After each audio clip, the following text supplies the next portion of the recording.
Chapter 10. Korlis.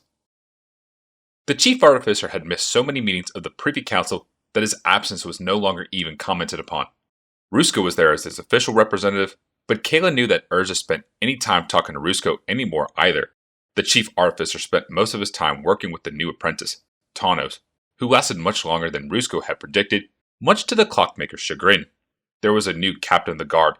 The old one had finally retired to spend time with his horses and grandchildren. The warlord chose this one himself, and the new captain mirrored many of the ruler's qualities. He was impulsive, decisive, and active. Patrolling the borders was not enough, this new captain said. When he first rose to the position, the Yodians must secure a corridor to Tomaku itself in order to protect the caravans. Now the Privy Council picked through the rubble of that plan.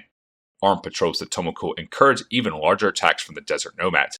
Falaji tribesmen were now raiding into the sword marches, which had been relatively free of such incursions since the warlord had driven the native tribes out in his youth. Yodia did not have the manpower to both maintain its borders and guarantee safe passage to the desert capital. "We need to pull the plants out by the roots," said the new captain. "Go into the desert, find the Falaji base, and crush it." "If you could show me where it is, and guarantee that it would still be there when we get there, I will gladly try," grumbled the warlord. "But the desert is like an ocean. Most of it is empty, and we do more damage to our own forces than to the Falaji by taking the battle there. They are at home in the desert. We are not." "There are the ornithopters," said the captain. "We can scout the desert with them." "Still few in number," said Rusko. "There are no more than 24 in all, and the chief artificer is wary of exposing them to the risk. We practically had to break his arm to convince him to allow them as scouts along the border." "And what of the search for more Thran stones?" "Slow and tedious," said Rusko. "There are raiders everywhere, and they seem to be able to smell our exploration parties. Bok and Mabok, preserve us!" "The Argivians have the same problem," stammered the seneschal. "They have been attempting to find more stones as well, but they have met heavy resistance." The warlord stroked his chin. "Perhaps it is time to provide a unified front." "With the Argivians?" hiccoughed the seneschal. "And the Korlisians as well," returned the warlord. "Perhaps it is time to bring the coastal nations together. Do you think a combined front, offering peace, could lure these savages out of their desert?" The captain sputtered for a moment, then said, "You think we should talk with those savages after all the men we have lost?" "You're not listening," said the warlord patiently. "I asked if a combined front, offering peace, could lure their leaders into one place." The captain cocked his head to one side, then said, Yes, I think it would." An ugly smile passed over his face. "They would be more likely to accept the invitation," added the seneschal. "if it were extended by the merchants of Korlis." "Who do not share a border with the Falaji," finished the captain, "and as such pose no immediate threat." "And the Korlisians," added the warlord thoughtfully, "want to get their own ornithopters, which both we and the Argivians have. This would be an excellent opportunity for them to gain them, should they get the Falaji leaders to the table." The warlord chuckled, and the captain joined the merriment. For Kayla, entirely too much was unsaid. The men masked their thoughts with the cover of words. "So, we are talking peace with the Falaji?" she asked. "Yes," replied her father, his face suddenly somber. "We are talking peace, but we will also make sure we talk from a position of strength." He thumped the table with the flat of his hand. "Meeting adjourned. Good Sir Rusko, I want you to stay and update me on your—" He glanced at Kayla. "special project." The captain and the seneschal left, speaking animatedly about the diplomatic requirements for the proposed gathering. Kayla departed as well, her metal heels sliding against the soft marble floor. Something else had happened at the table, something she was present for, but not privy to. Previous conversations had been enigmatically concluded in her presence. It boiled down to one thing, she thought. Daddy was up to something. Even though she was a grown woman, he still sought to spare her certain facts about the world. Her mother's death, the plans for her marriage, anything that smacked of secrets, battle, or hardship of others. He was up to something now. Of that, Kayla had no doubt. And it involved Rusko, but not her husband. Despite herself, her footsteps took her toward the ornery. She found her husband and the broad-shouldered Tanos alone in the domed room. They had dismissed the remainder of the students for the day. Tanos was stripped to the waist and bending a thick spar of candlewood along a graceful line chalked against one wall. Kayla knew enough to recognize it was a wing support for one of the ornithopters. The tall toymaker grunted with the effort, and his muscles bulged as he bent the spar to match the chalk line exactly. "Hold it," said Urza, dropping beneath Tanos' grip and wiring the newly curved section back to the ornithopter's main spine. "Now bend it the other way." Tanos gasped and twisted the beam in the other direction, forming the S-shaped curve. Kayla was impressed. Candlewood was light, but the spar the young man was manhandling was the thickness of her wrist, and she thought Tanos looked very good stripped to the waist. Husband, we need to talk. Kayla said. Urza quickly held up a hand and waved it slightly, but Kayla would not be dissuaded. No, we need to talk. Urza looked up at his assistant. Go ahead. I'll wait, said Tanos through clenched teeth. Urza turned toward his wife. His hair had gone entirely white, probably, thought Kayla, due to the amount of work he had been doing. He was dressed in the heavy leather smock that had practically become his second skin over the years. "I'm sorry, dear," he said, "but I'm very busy." You're always very busy, snapped Kayla. except when you are sleeping, and even then, you seem restless. She relented and held out a hand to stroke his cheek. Urza flinched slightly at the touch. He reached up and gently took her hand. "It's just that we may have a way to improve the diving speed of the ornithopters. Tanos had suggested that if we truly shaped the spar to resemble a predatory bird's wing, then it would be more maneuverable as well." Kayla nodded and pushed his words aside unconsidered. I think my father is planning something. Urza sighed and looked at his assistant. Tanos gave a good-natured nod, but his veins were standing out of his neck from holding the candlewood spar in its twisted position. To Kayla, Urza said, "Your father's always planning something. That's what he does best." The princess sighed and shook her head. It's not that. He wants to negotiate with the Flashi leaders and get the Argivians and the Korlisians involved as well. "That's good," said Urza abstractedly, watching the way the wing spur lined up against the chalk mark on the wall. "Most of the Falaji I've known have been rational men, even if there are problems with the caravans and a few hot-headed leaders, and your father is too sharp to let Argivians get away with anything. What's the problem?" He never wanted to talk to the Falaji before. Kayla said. "People change," Urza shrugged, his eyes never leaving the line of the wing. "You don't," thought Kayla, but instead she said, I don't know. I just think something is wrong with this situation. Urza looked at Kayla and sighed deeply. "Your father is a reasonable man, an old warhorse, but a reasonable man. There are reasonable men among the Falaji, even among the Argivians. I'm sure things will work out." Ah, Master Urza, called Tanos. It is beginning to slip a little. "I have to go," said Urza. He turned back to the spar. But what about... began his wife. Urza held up a hand as he walked away. "Your father wants peace. Sounds good, though a little odd. Argivians involved? Probably he'll tell you what's going on eventually." There was the sound of a metal-heeled foot stomping the floor behind him, and the brisk clatter of heels storming out of the room. It ended in a resounding slam of the ornery doors. What was that about? Asked Tanos, sweat streaming down his face. "I'm not quite sure," returned Urza. "Kayla worries about her father too much. Bend the wing spar a little more convex there. That's it. Now hold it." The announcement was made the following month. Representatives of Argive, Yodia, and Korlis were to meet in Korlis to discuss the problems with the Desert Raiders. Runners were sent under flag of truce to Tomakul, Zigon, and other Falaji towns to invite the Kadir of the Sawardi to attend as well. Safe conduct was promised to all attendees. The coastal nations selected not Korlis' main city itself as the site for the meeting, but rather an outpost town, Korlinda, located farther up the Kor River, on the haunches of the Kur Ridges themselves. Should the Falaji appear, the warlord said, they would have less distance to travel. Kale thought there was another purpose behind the location. The Falaji would be far from their traditionally claimed land, and the civilized nations would have the ample warning of how large their party was before it arrived. Urza was pried loose from his ornery only by the announcement that 2 of his older ornithopters would be provided as a gift to the people of Korlis. A full force of a dozen winged machines would appear at the meeting, and 2 would be left behind. After Urza complained that he would have to be present to tell the Korlisians how to maintain the ornithopters, the warlord graciously extended an invitation to the artificer. Knowing that he had been outmaneuvered, Urza protested no further, but instead worked out a schedule that provided for a minimum amount of time away from his shop.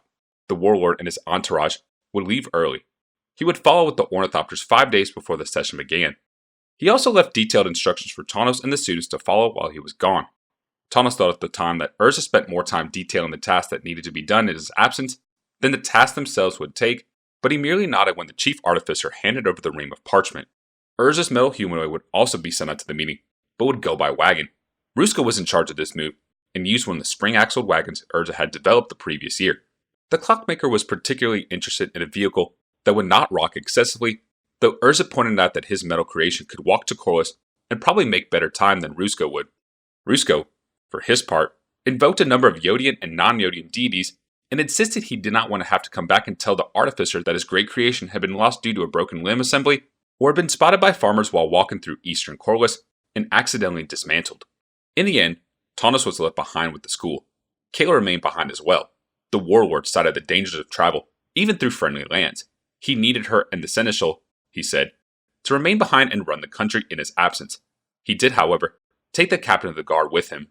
The royal party left at Midsummer's Day, and Urza left 20 days later with his flight of ornithopters. The natives of Krug threw celebrations at the drop of the plumed hat, and both departures were filled with much pomp and cheering. The warlord rode out at the head of his royal caravan, mounted on a powerful horse, the descendant of one he had ridden in great war triumphs. For many of the natives of Krug, that was how he would always be remembered, astride his stallion in full armor, cantering at the head of his forces. Yet even that departure paled before the celebration when Urza and the ornithopters took off. They had cleared the palace's great court for the departure, and the week before, Urza camped on the site with his craft. He double-checked every strut and spar, and made sure there were sufficient spare parts to cover every eventuality. Tanos mentioned to Kayla that they were carrying enough components to knit an additional ornithopter if need be. The crowd started gathering as the week progressed, watching Urza move between the machines, checking figures with Tanos, testing and retesting wires, and going over charts and schedules. An electric thrill mounted as the crowd swelled. All had seen the ornithopters before. They were a common sight in the skies over Krug, yet never had the citizens seen so many together at once. On the morning of the departure, Kayla appeared to wish her husband well. The crowds watched the couple embrace and imagined quiet, tender words spoken between them. Then, Urza gave the signal to Tanos. Tanos in turn waved the rest of the flight to prepare their crafts as Urza climbed into his ornithopter's white housing. As one, the ornithopter pilots engaged their power stones, and the great wing devices came to life. Slowly, they pumped the air, limbering up the wings that had been carefully prepared and preened for days previously. A wave of applause swept through the gathered crowd. A few of the pilots waved from the windows, bringing another, louder round of clapping. Then the beating of the winds intensified. Urza's craft, the one with the double-curved wings, took a little hop and then suddenly was airborne, as effortlessly as a bird in flight. The two ornithopters behind it took similar hops, and they were aloft as well. Then the two behind those joined in the flight. In turn, each pair of ornithopters arose from the courtyard like a flock of startled doves. The assembled citizens of Krug cheered as they took to the sky. The ornithopters took a long, leisurely arc around the palace of Krug, beating the wings to gain altitude, and the crowd yelled itself raw as they did so. The people waved pennants and threw small smoke poppers that had become popular of late.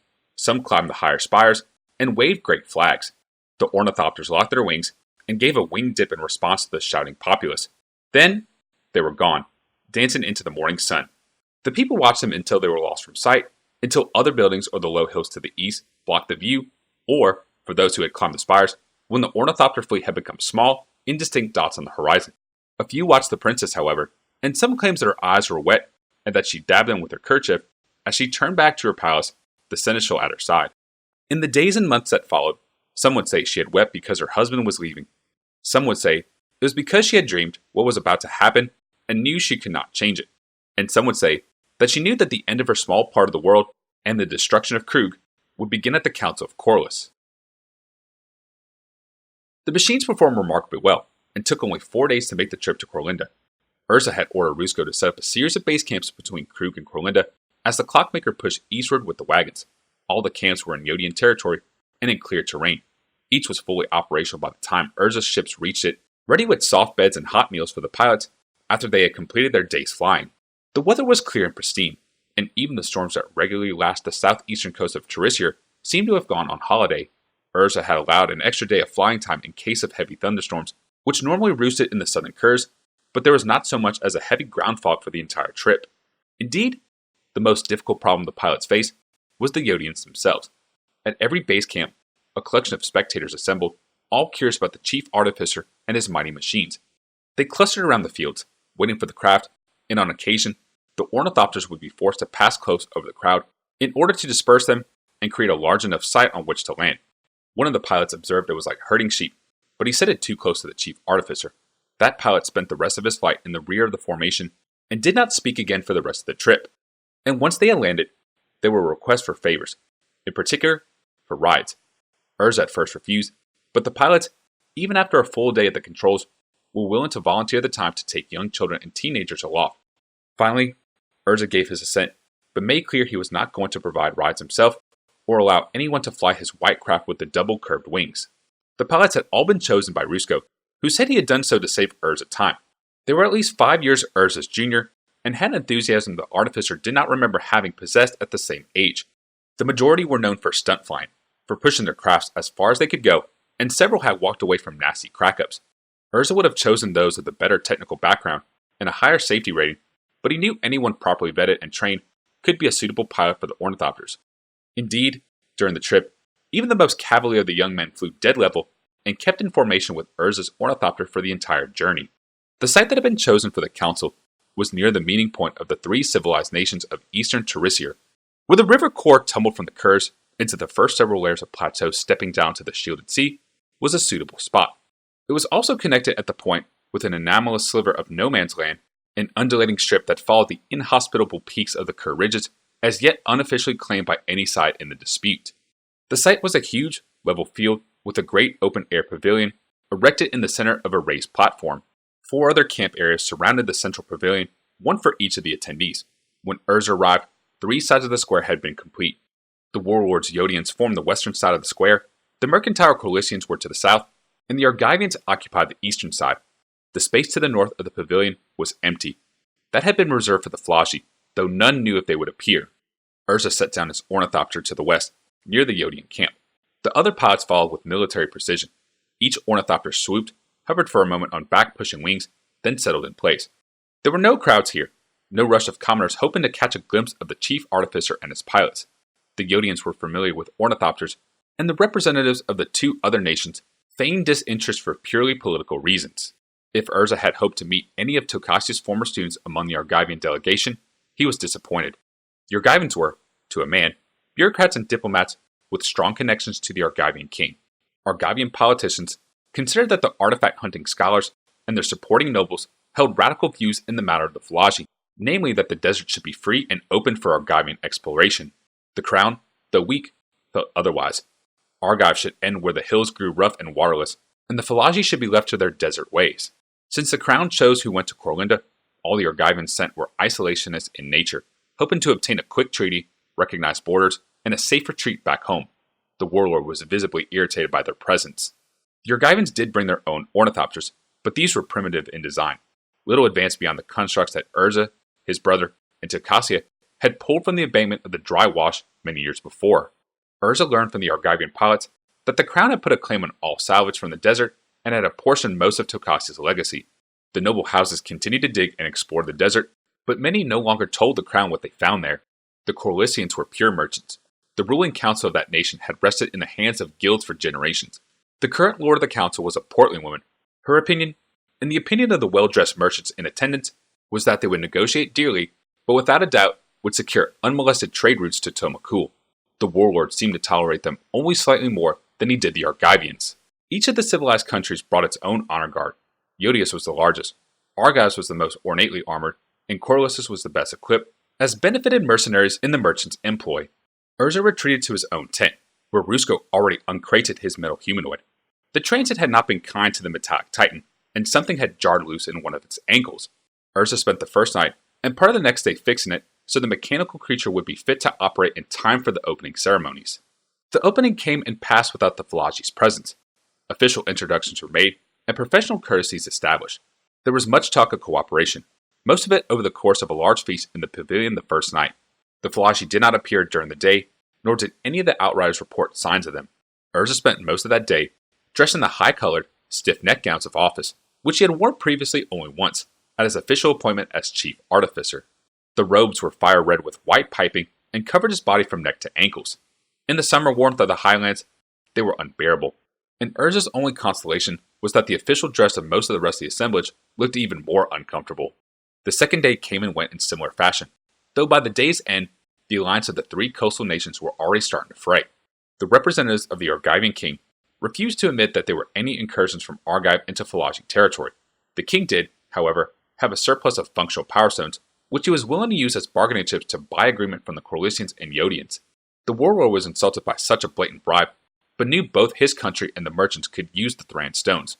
The Korlisians were already on the verge of self-destruction, since only 2 ornithopters were to be left behind, and no fewer than 5 major guilds felt they had the right to them. Tense words threatened to break into open squabbles, and by the end of the second day, all parties took their evening meals in their own camps. There was still no word from the Falaji, and many were starting to say the conference would disband without them appearing. The warlord spoke of insults to the Yodian people by their absence, and the Argivian diplomats spoke of patience. The Korlisians seemed visibly worried that they would not get their ornithopters if the Falaji did not appear, since the warlord had thrown an armed guard around the flying craft. The Falaji appeared on the morning of the 3rd day, without warning. There was a low mountain fog that day, and it slowly burned off. The desert people were suddenly there. None had seen them arrive, but as the mist lifted, there appeared lines of tents clustered around a large white central tent. The desert people outnumbered any 2 of the other groups combined, and all apparently were warriors. A path had been cleared from the Falaji tents to the main pavilion, and down the pathway came a strange procession. First marched an honor guard of warriors with gold broad-brimmed helmets. Then came a litter carrying the Qadir of the Falaji self-styled empire. But it was at the object behind the Qadir that most of the assembled personages gawked in a way that had not done when the Yodian ornithopters had arrived. It was a huge device made of brass, fashioned in the shape of a dragon. The morning sun glittered off the condensation along its flank, and its head twisted slowly from side to side. Its front legs were like those of a legendary dragon, but its rear quarters were a collection of cogs and treads, and it churned the earth as it moved. The procession moved forward with slow, stately grace, in part to give the other members of the council time to prepare for the official meeting. The warlord assembled his staff on the pavilion first, including Urza and his mechanical man. The device that had won Kayla's hand seemed woefully inefficient to deal with the titanic monster that approached. Urza followed his father-in-law's pity look at his creation, and his own countenance grew stern. The Korlisians gathered as well, their lord patiently waiting alongside the warlords as the Falaji approached. The Argivians were late. Its representatives pulled on their ceremonial jackets just as the procession reached the base of the pavilion. The honor guard parted, and the litter carrying the Qadir came forward. Urza noted that the ruler of the Falaji Empire, though younger than he, was already running too fat, and his flesh strained at his ceremonial robes. A stocky individual stepped out from behind the litter, and Urza's jaw dropped in shock. Mishra stood among the Falaji. He was dressed in jade-green robes, cut in the desert fashion, with high slits along both legs to allow the wearer to ride and fight easily. He wore a cloth around his forehead, this also of green, embroidered with gold lettering in the Falaji tongue. In his amazement, Urza did not notice for a moment the female accompanying his brother, a stunning red-haired woman, bearing an ornate staff, one tipped with a dolphin's skull. Mishra halted next to the Qadir's litter, as if listening to last-minute instructions. His eyes flickered across the assembled group and stopped when they reached Urza. It could have been a trick of the morning light, but to Urza, it seemed as if Mishra nodded at him. Urza returned the greeting with a slight bob of the head. Mishra stepped forward and addressed the gathered representatives of the other nations. Greetings, most respected authorities and agents of the Eastern nations. I am Mishra, the chief advisor of the Qadir of the Sawardi, first among equals of the Falaji peoples. His most wise and respected excellency gives you his greetings, his apologies, and asks for your indulgence. He gives you his greetings, for he hopes that matters will be resolved here to avoid further bloodshed on all sides. He makes his apologies for being so tardy in his arrival. We came here by mountain paths that many had thought lost, and had to proceed carefully. And last, he begs your indulgence, for his has been a long journey, and he would appreciate an opportunity to rest before attending to the task at hand. He would like to return to this pavilion after the noon meal to formally begin his work. He and I thank you both for the invitation, and for your patience in this matter. Mishra made a deep bow. The Qadir did not wait for a response from the other council members.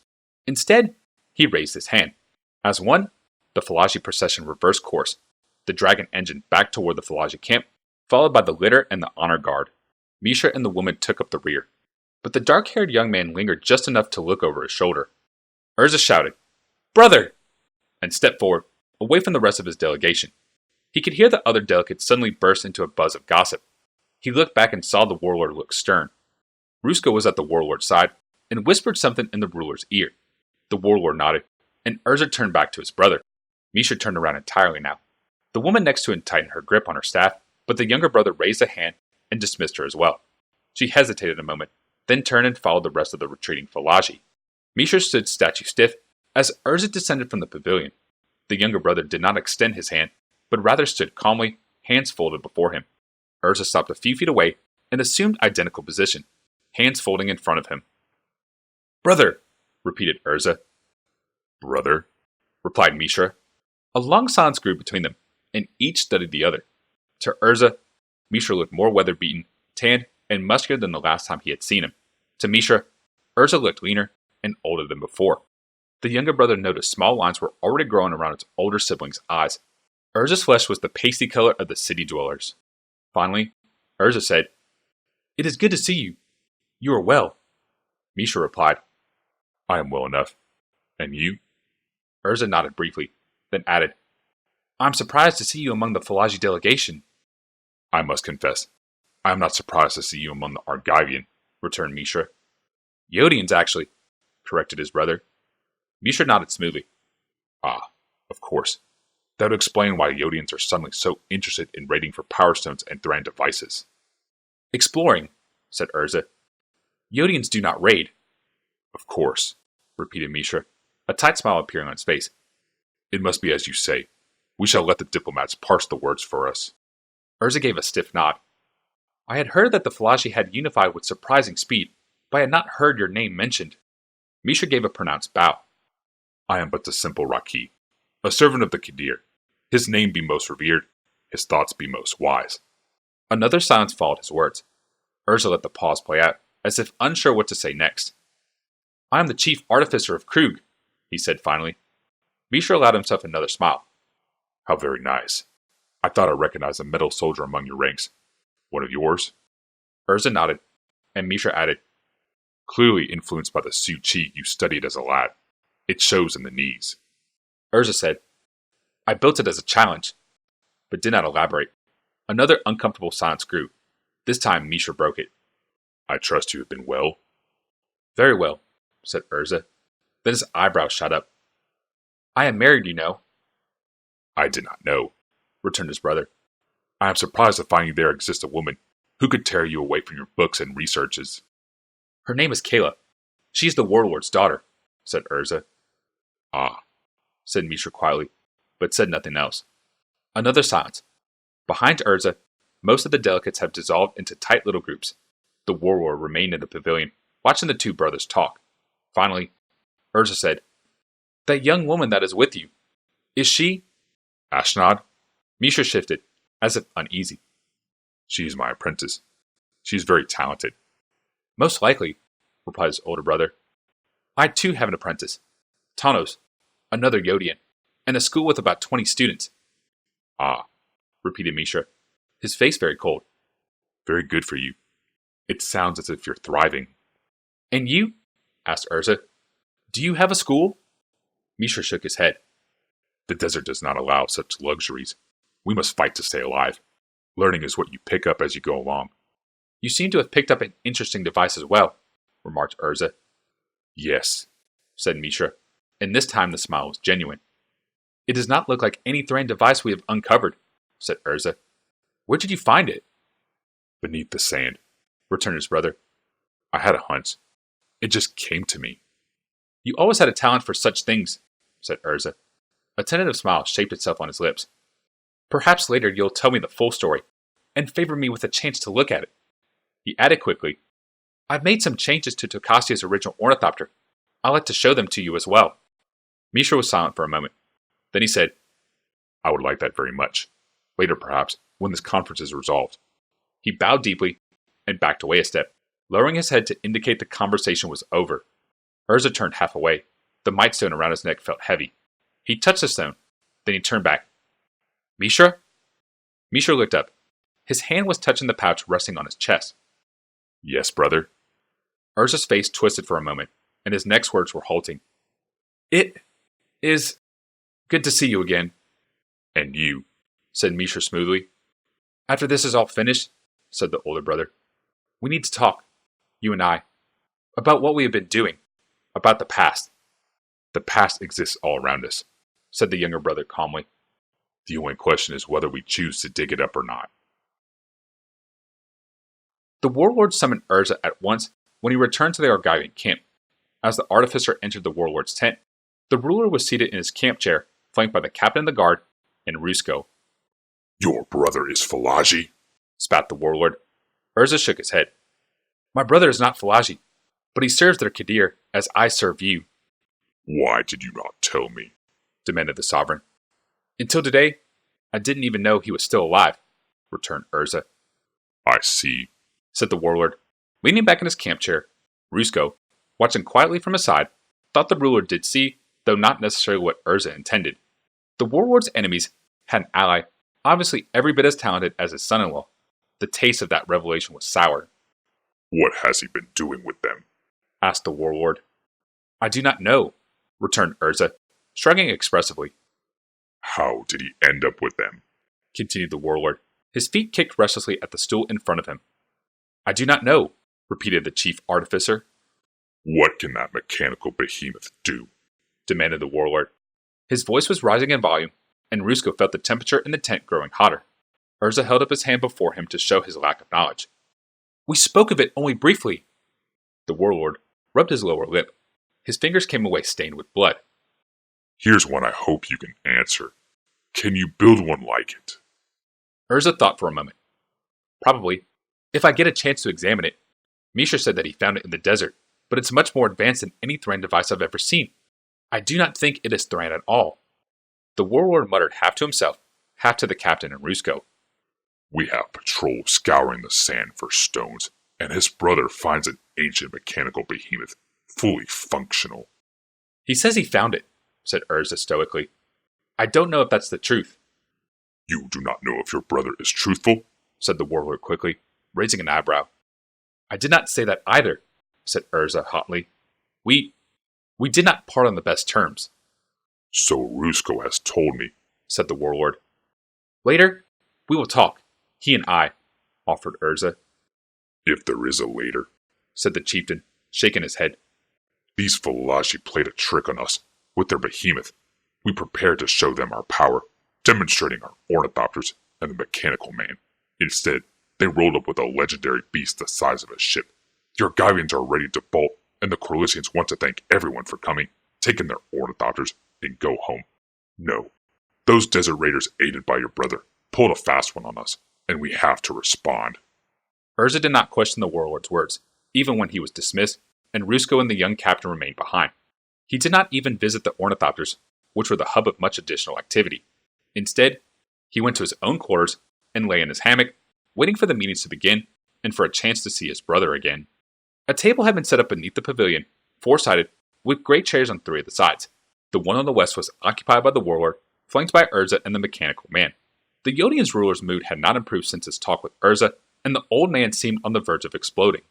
The chair on the south was occupied by the Lord of Korlis, flanked by two mercenary guards from different units.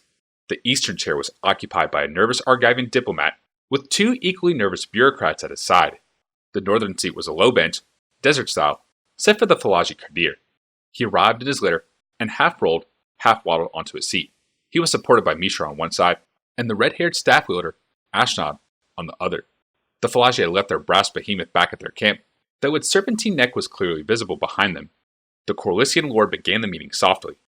We welcome the representatives of the Falaji to the conference. I hope we may be able to resolve matters that have vexed us all individually and come to a mutually beneficial compromise. With your kind permission, interrupted Mishra. On behalf of his most eminent Kadir, I have a statement to read. The Korlisian's lord mouth flapped open for a moment. Then she nodded. The warlord sputtered a protest. Mishra began without further encouragement, his words louder than the complaining warlord. We, the Falaji people, welcome the opportunity to speak with the men of the eastern coastlands. Know that we are a unified people under our Kadir, and our empire stretches from Tomakul to the Argivian border, from ice-fed Ronom Lake to the warm Zagoni coast. We are many gathered together, and as such, we are mighty. Whatever else may be decided by this conference, we must make clear that it is our ultimate goal to regain all the land of the Falaji people and to protect that land and the resources that it contains from all invaders, raiders, and would-be conquerors. The warlord started at the words and interrupted with a snarl. Not a bad little speech for a race of invaders, raiders, and would-be conquerors. Do the people of Tomoku and Zigon agree with your statements, or are they just waiting for someone to strike your young puppy of a Kadir across the snout on their behalf? Misha raised an eyebrow at the interruption, and even Urza was surprised by the heat of the warlord's words. He put a hand on the ruler's shoulder to calm him. However, it was the Kadir who answered, in the clipped accent of an Argivian. "Have a care, old man. You do not wish to cross me." Urza looked at Misha, and Misha nodded back at his brother. The Kadir had learned Argivian from his Raki, and knew enough to realize when he was being insulted and to respond in kind. The warlord would not be dissuaded. "Have a care yourself, warrior. Do not trifle with those who possess more experience and wisdom than you." Urza started to speak. "Perhaps now would be a good time to adjourn and think about—" But the Kadir was already talking again. "Do you know who I am?" demanded the young Pelagi. "I am the Kadir of the Sawardi tribe. Once long ago, we lived in the Sawardi lands north of Yotia.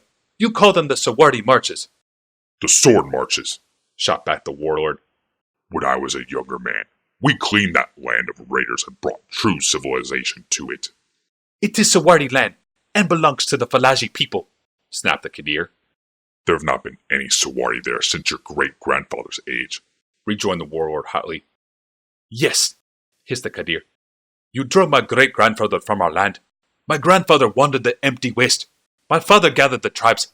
And now I come to you, with my emperor at my back, and demand the return of my family's land." Urza looked at Misha, but his brother had a blank expression on his face. Could it be he had not known about the Kadir's demands? The Korlisians and the Argivians were talking as well now, as chaos erupted at the table.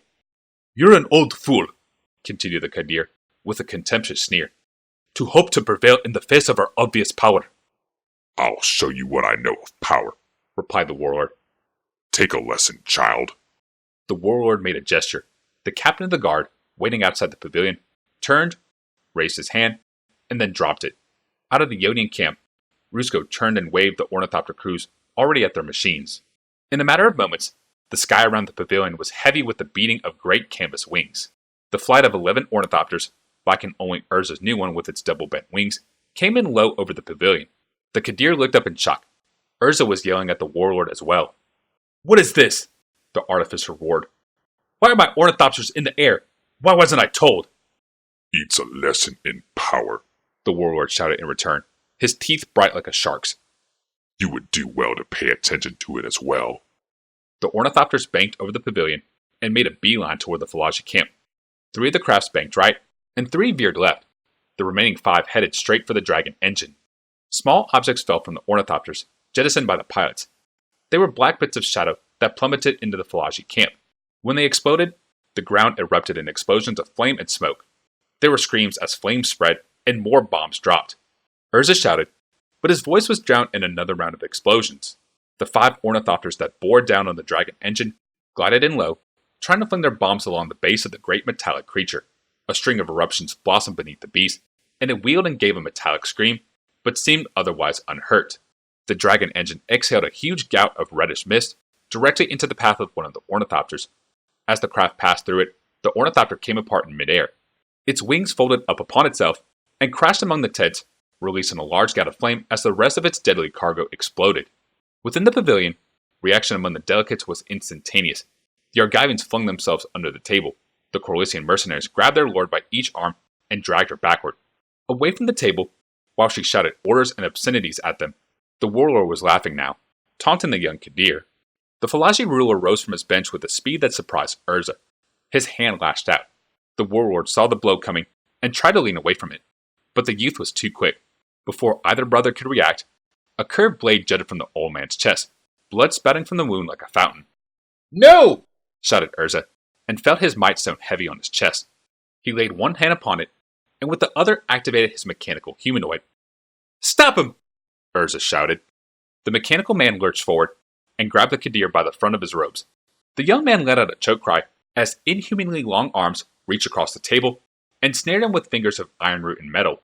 Simultaneously, the red-haired woman lowered her staff and pointed it at Urza's metallic creation. Lightning danced along the dolphin's skull, and Urza felt a wave of nausea pass over him. It felt as if every part of his skin had become acutely sensitive. The movement of the breeze inflicted horrible pain. Gritting his teeth, Urza barked another command, and the mechanical being pulled the Kadir toward itself across the corner of the table. Out on the battlefield, the Falaji were attempting to regroup. Misha had signaled the dragon engine, and now the beast's serpentine neck dodged and darted among the diving ornithopters. It caught one and flung it to the ground, the canvas wings catching fire as it did so. On the ground, the Yodian troops charged, trying to kill any Falaji who escaped the bombing. Some of the Korlisian mercenaries joined them in the assault. Ashnot shouted, and Mishra turned to see the Kadir in the grip of the metal man. He spun toward the dragon engine to signal one last command, then wheeled to face Urza and his mechanical creation. Mishra gripped a thin hide pouch around his own neck, and green lambent power leaped out between his fingers.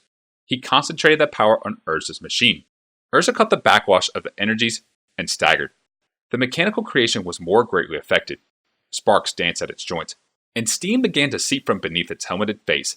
Its fingers loosened, and the Kadir dropped free, clutching his throat and gasping for air. Ashnot shouted something, and Mishra nodded. Suddenly, the northern side of the pavilion was shattered as the dragon engine smashed its way onto the raised platform. Ashnot let her staff down, and its fires died. She tucked the staff under one arm, grabbing the Kadir with the other, and dragged the ruler toward the engine as if he were no more than a puppet. Urza felt his pain subside. He focused his might stone at his metal creation. "Mishra!" he shouted, his head still spinning. "We have to stop this!" Dimly, he heard his brother's voice snarl back. "So you can betray us again, brother?" Urza started to reply. "I didn't know!" But the stress of the might stone and the weak stone proved to be too much for the mechanical beast between the brothers. It exploded at the waist, its torso spinning around its central pivot, and its head jutting flames. Urza screamed as the flames arched around him. The last thing he saw was Mishra, running back toward his dragon engine, his creation framed by a wreath of smoke from the ornithopter bombs. The searchers found Urza in the shattered pavilion, cradling the dead body of the warlord. The blasted legs and hips of his mechanical humanoid still stood next to him, the fragments of its head and torso scattered around the lopsided platform. The captain of the guard arrived and saluted. "The enemy's in full retreat, sir." Urza said nothing, and the captain continued. "We inflicted heavy casualties on the Falaji troops, with minimal losses to our own. We lost 4 ornithopters in the attack. Several of the Korlisian mercenaries joined the assault and wanted to be paid for their contribution. The Argivians have already fled without drawing a sword." Urza looked in the pale, quiet face of the captain as the soldier continued. "The enemy leader and," he paused, "your brother have escaped with their engine into the mountains. We will scout for them with the remaining ornithopters." Urza said something softly that the captain could not hear. "Beg your pardon, sir?" he asked. "I just asked why," said Urza sadly, looking at the warlord's face. "Why did he do this?" "You heard the Falaji devil," the captain said. "They wanted to invade Yodia, to regain land they lost generations ago. It's the desert way, carrying grudges for generations."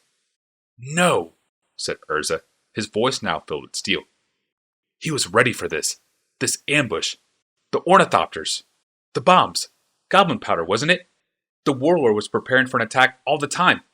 It should have been a massacre. If not for my brother's engine, it would have been." The captain of the guard shifted uneasily, but said nothing. "And why did he not tell me?" asked Urza bitterly. "Why not tell me he was going to use my machines like this?" The captain stammered. I couldn't say, sir." Urza laid the body of the warlord on the shattered floor of the pavilion and turned toward the captain. "Yes, you can say," Urza said icily. "You can say everything you know. Who knew about this? What were the full plans? What did you hope to accomplish? Why did you not tell me?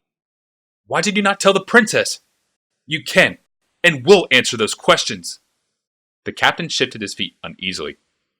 "Because," Urza continued, turning back to the body, "because I have to go back to Krug now and tell my wife her father is dead.